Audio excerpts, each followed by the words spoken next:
Hello students, आप लोगों को चैप्टर 2 हिंदी का आज पढ़ाते हैं। और इस जैसा हम पढ़ा देंगे, बहुत कम चांसेस रहेगा आपको यूट्यूब पर कोई इस तरह से पढ़ाएगा। तो चलिए स्टार्ट करते हैं। अगर हमसे पढ़ते हैं तो इससे इस चैप्टर से एक ठो ऑब्जेक्टिव अगर बाहर निकल गया तो बेकार ही है। तो चलिए स्टार्ट करते हैं, लेट्स गो। चलिए, उसने कहा था लेखक का नाम है चंद्रधर शर्मा गुलेरी। उनका जन्म 1883 ईस्वी में हुआ था और 1922 में मर गए। चलिए उनका जीवन परिचय देख लेते हैं। हिंदी गद्य साहित्य में महत्वपूर्ण स्थान रखने वाला चंद्रधर शर्मा गुलेरी का जन्म 7 जुलाई सन 1883 ईस्वी के दिन जयपुर राजस्थान में हुआ था। तो सवाल आ जाता है उनका जन्म स्थान कहाँ है, तो जयपुर राजस्थान में हुआ था। चलिए, लेकिन उनका मूल निवास स्थान कहाँ है, तो कांगड़ा हिमाचल प्रदेश का गुलेर नामक गांव था।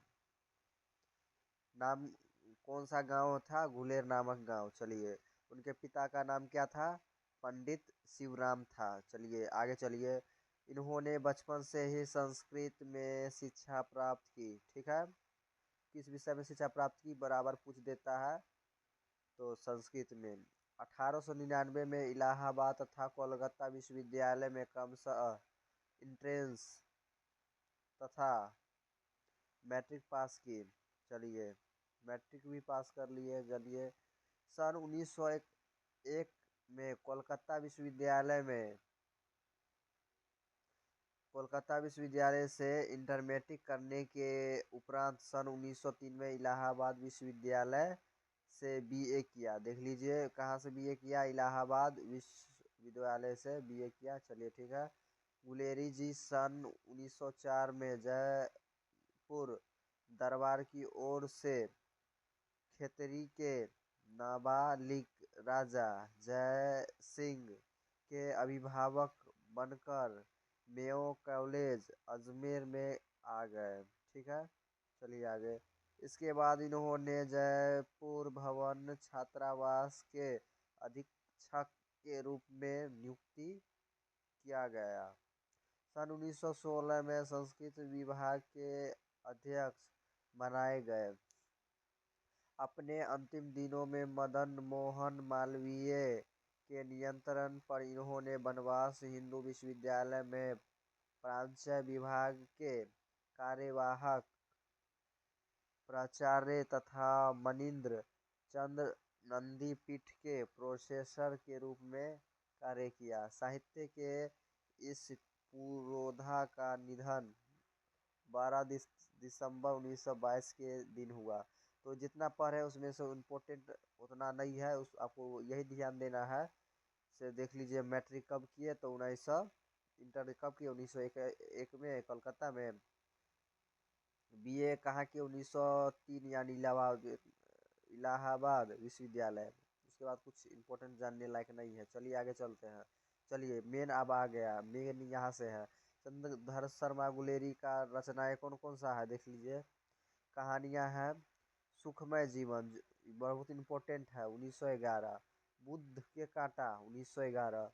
उसने कहा था, 1915। चलिए, निधन निबंध देख लेते हैं। कछुआ धर्म, मारेसिस, मोही कुठाव, पुरानी हिंदी, भारतवर्ष, दिंगल, संस्कृत की टिप्पणी, देवाना प्रिय आदि। चलिए, इसके अतिरिक्त प्राच्य विधा, इतिहास, पुरातत्व, भारत विज्ञान और समसामयिक विषयों पर निबंध लेखन। चलिए, अंग्रेजी निबंध, a poem by Bhasa, A commentary on वास वासयायंस, कामसूत्र, दी लिटरेरी क्रिटिसिज्म आदि। चलिए, टिप्पणियां देख लेते हैं। अनुवादों की बाढ़, खोज का खाज, क्रियाहीन हिंदी, वैदिक भाषा में प्राकृतपन आदि। देखिए, संपादन देख लेते हैं। समालोचक, काशी नगरी, प्रचारिक पत्रिका। इसके अतिरिक्त इन्होंने देश प्रेम को लेकर कुछ महत्वपूर्ण कविताएं भी लिखी हैं। साहित्य विशेषताएं: कम लिखकर बहुत अधिक ख्याति प्राप्त करने वाले चंद्रधर शर्मा गुलेरी हिंदी गद्य साहित्य के एक प्रमुख लेखक हैं। वे हिंदी संस्कृत वे हिंदी संस्कृत अंग्रेजी आदि भाषाओं के लिए प्रखंड विद्वान थे। इन्होंने अपनी अभिरुचि के विभिन्न विषयों पर निबंध, लेख, टिप्पणियाँ आदि लिखी। हिंदी कहानी के विकास में इनका प्रत्यक्ष तथा परोक्ष रूप से महत्वपूर्ण योगदान रहा। इन्होंने यथार्थ के संतुलन संधान के साथ आधुनिक कथ्यों वाली महत्वपूर्ण कहानियाँ लिखी। इन्होंने कहानियों की विषय वस्तु और कथ्य अधिक गंभीर, रोचक तथा समय से आगे की है। चलिए पाठ सारांश देख लेते हैं। कहानी का प्रारंभ अमृतसर नगर के चौक बाजार में एक 8 वर्षीय सिख बालिका तथा एक 12 वर्षीय सिख बालक के बीच छोटे से वार्तालाप से होता है। देख लीजिए, 8 साल का लड़की है। आप कहानी स्टार्ट होता है, उस समय तो उतना समझ नहीं आया होगा, चलिए आप समझ आएगा। वो लड़की थी समझे, 8 वर्ष का लड़की थी, 12 वर्ष का लड़का था। देख लीजिए, दोनों मुलाकात बराबर करता था। देखिए, दोनों ही बालक बालिका अपने मामा के यहाँ आए हुए थे। दोनों देख लीजिए, मामे ही आया है। बालिका वह बालक दोनों सामान खरीदने बाजार आए थे। अरे तोरी के, देखिए दोनों बाजार आए थे कि बालक मुस्कुराकर बालिका से पूछता, देखिए लड़का क्या लड़की से करता है, क्या तुम्हारी कुमाई यानी सगाई हो गई है। अरे देखिए देखिए, धिया पुता है 8 साल 12 साल का, देखिए क्या पूछ रहा है। देखिए ऐसे में समाज का क्या होगा। इस पर बालिका कुछ आंखें आंखें चढ़ाकर धत कहकर दौड़कर भाग जाती है। अरे तोरी के, देखिए लड़की शर्मा के भाग गए, समझ ही गए होंगे काहे शर्माई, और लड़का मुख देखता ही रह गया। अब देखिए, ये दोनों बालक बालिका एक दूसरे एक देख लीजिए, बालक बालिका दूसरे तीसरे दिन एक दूसरे से कभी किसी दुकान पर, कभी कहीं टकरा जाते थे। बताइए, वही प्रश्न वह उत्तर। एक दिन ऐसा हुआ कि बालक ने वही प्रश्न पूछा और बालिका ने उत्तर दिया। उत्तर लड़के की संभावना के विरुद्ध दिया और बालिका हाँ हो गई और बोली हाँ हो गई। देखिए, बार बार गोसा के लड़का पूछ रहा था तो शादी हो गया है, तो एक दिन बोल दिया हाँ हो गया है। चलिए आगे। इस अप्रत्याशित उत्तर को सुनकर लड़का चौंक पड़ता है और पूछता है कब। इसके प्रत्युत्तर में लड़की कहती है कल। देखते नहीं ये रेशम से कढ़ा सालू, और यह कहकर वह भाग जाती है। देखिए, क्वेश्चन पूछ देगा लड़की क्या पहनी हुई थी उस दिन, तो रेशम की सालू। परंतु लड़के के ऊपर मानो वज्रपात होता है और वह किसी को नली में धकेलता हुआ किसी छाबरी वाले को छाबरी गिरा देता, किसी कुत्तों को पत्थर मारता, किसी सब्जी वाले का ठेला में दूध उड़ेल देता था, और सामने आती हुई वैष्णवी से टक्कर मार देता था, और गाली खाता हुआ कहानी का पहला भाग यही नाटकीय ढंग से समाप्त हो जाता। देखिए, लड़की जब बोली हाँ हो गया शादी, तो देखिए लड़का का इतना पगला गया है। वो औरत जा रही थी वैष्णव, टकरा दिया कि कोई ठेला वाला के और दूधे गिरा दिया सब्जी पर। तो देखिए कैसा कैसे करता है नाटक। 8 साल 12 साल का लड़का देखिए क्या कर रहा है नाटक, बारे तोड़ा के। इस बालक का नाम था लहना Singh. Important, very very important, लहना सिंह याद रखना है। यही बालिका बाद में सूबेदारनी के रूप में हमारे सामने आती है। इस घटना के 5 वर्षीय वर्ष बाद कहानी का दूसरा भाग शुरू हो जाता है। लहना सिंह युवा हो जाता है और जर्मन के विरुद्ध लड़ाई के लड़ने के लिए सैनिक में भर्ती हो जाता है और वह नंबर नंबर 77 राइफल के जमादार है। देखिए पूछेगा, लहना सिंह भर्ती सेना में तो है ही है, उनका नंबर बताइए, राइफल कितना था? 77 नंबर राइफल। एक बार वह 7 दिन की छुट्टी लेकर आता है, जमीन के किसी मुकदमे के की पैरवी करने घर आया था। वही उसे अपने रेजिमेंट के अफसर की चिट्ठी मिलती है कि फौज को ल- लाम युद्ध पर जाना है, फौरन चले आओ। इसी के साथ सेना के सूबेदार हजारा सिंह को भी चिट्ठी मिलती है कि उसे और बेटे बोधा दोनों को लाम युद्ध पर जाना और अंततः साथ ही चलेंगे। सूबेदार का गांव रास्ते में पड़ता था और वह लहना सिंह को चाहता भी बहुत था। लहना सिंह सूबेदार के घर पहुंच गया।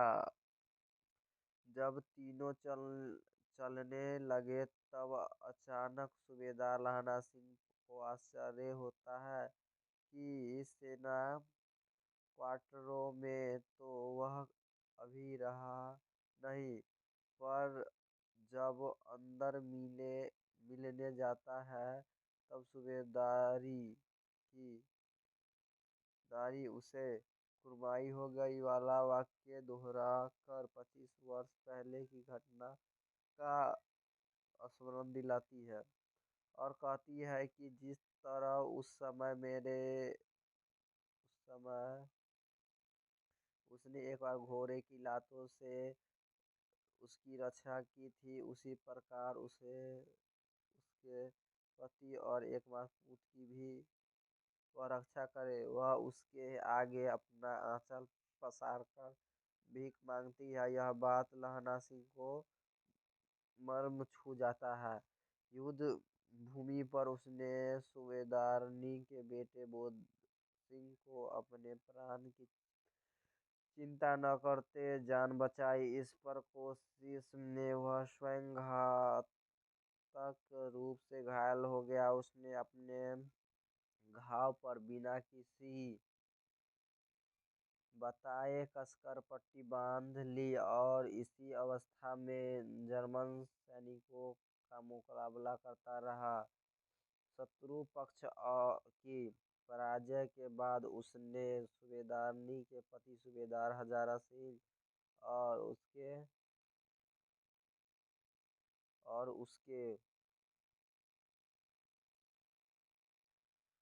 उसके पुत्र बोधा सिंह को गाड़ी में कुशल बैठा दिया और चलते हुए कहा, सुनिए तो सूबेदारनी, होरो को चिट्ठी लिखी तो मेरा मत्था टेकना लिख देना, और जब घर जाओगे तो ये कह देना कि मुझसे जो उन्होंने कहा था वह मैंने कर दिया। सूबेदार पूछता ही रह गया, उसने क्या कहा था कि गाड़ी चल दी। बाद में उसने वजीरा से पानी मांगा और अमरबंद खोलने को कहा, क्योंकि वह खून से तर था। मृत्यु सन्निकट होने पर जीवन की सारी घटनाएं चलचित्र के समान घूम गई और अंतिम वाक्य जो उसके मुंह से निकला वह था, उसने कहा था। उसके बाद अखबारों में छपा कि फ्रांस और बेल्जियम 68 सूची मैदान में घावों से भरा नंबर 77 सिख राइफल जमादार लहना सिंह इस प्रकार अपनी बचपन की छोटी सी मुलाकात में हुए परिचय के कारण उसके मन में सूबेदारी के प्रति जो प्रेम उदित हुआ था, उसके कारण ही उन्होंने उसके सूबेदारनी के द्वारा कहे गए वाक्यों को स्मरण रखकर उसके पति और पुत्र की रक्षा की कर दी, क्योंकि उसने कहा था। तो चलिए, आपका यहीं पे सारांश खत्म होता है। तो मिलेंगे कल, आप लोगों को ऑब्जेक्टिव प्रश्न इस चैप्टर का करा देंगे। क्वेश्चन आंसर कराएंगे तो ऑटोमेटिक सब समझ आ जाएगा, कोई चिंता लेने का कोई जरूरत नहीं है। चलिए मिलते हैं दूसरा वीडियो में। Love you, tata, bye bye.